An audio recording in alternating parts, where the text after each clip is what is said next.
Welcome to Intuitive Defense, and a little segment that I like to call Range Talk.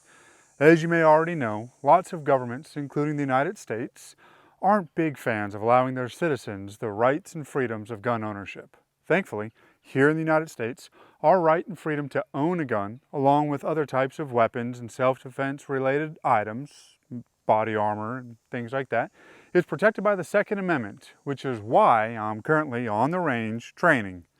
Because I can.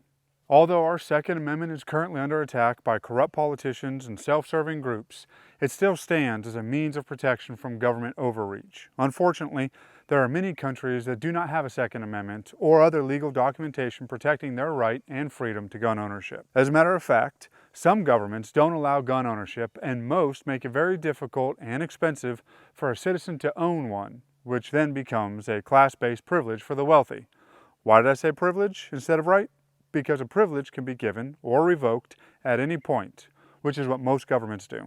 Self-defense is a personal responsibility, and when a government limits or removes the means of effective self-defense, gun ownership, the individual then trusts the government to protect them, since the government has all the guns. I find it ironic that when government prevents its citizens from owning guns for the safety of the people, and then later, when the government fails to protect the people, government then encourages gun ownership amongst its citizens. The two most recent examples of this are Ukraine and now Israel. It would seem private gun ownership is only bad when it's good for the government. It's never about the safety of the people, only the needs of the government. If the government doesn't need you to have a gun, they won't let you have a gun. The needs of the government come first, not your individual need to effective means of self-defense, i.e. a gun. This is just my opinion, but as it pertains to the attack in Israel, if the people had something like our Second Amendment and were better armed, they would have been in a far better position to better protect themselves when the threat literally was at their door. Now, Israel is encouraging firearm ownership, possession amongst its people. I hope this is a better pathway for the citizens of Israel to be able to better protect themselves in the future. I also hope that if and when things resolve there, that people don't buy into the government's BS of, okay, the threat is gone now, no more guns for you. If the threat was there once, there's a potential for it to be there again, and the people need to be ready and able to defend themselves moving forward. My point for all this, don't sacrifice your rights and freedoms for the illusion of safety.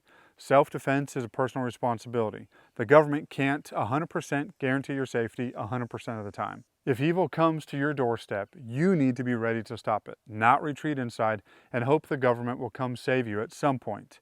If hiding until the government saves you is your self-defense strategy, then there is a good chance you will be dead long before the government brings you the safety you're waiting on. Don't you think it's ironic that the people who limit your rights and freedoms to gun ownership are often protected by people with guns? Remember, governments are ran by people who are usually several decisions away from screwing everything up. Don't put your security and means of effective self-defense, gun ownership, in the hands of idiots, also known as leaders.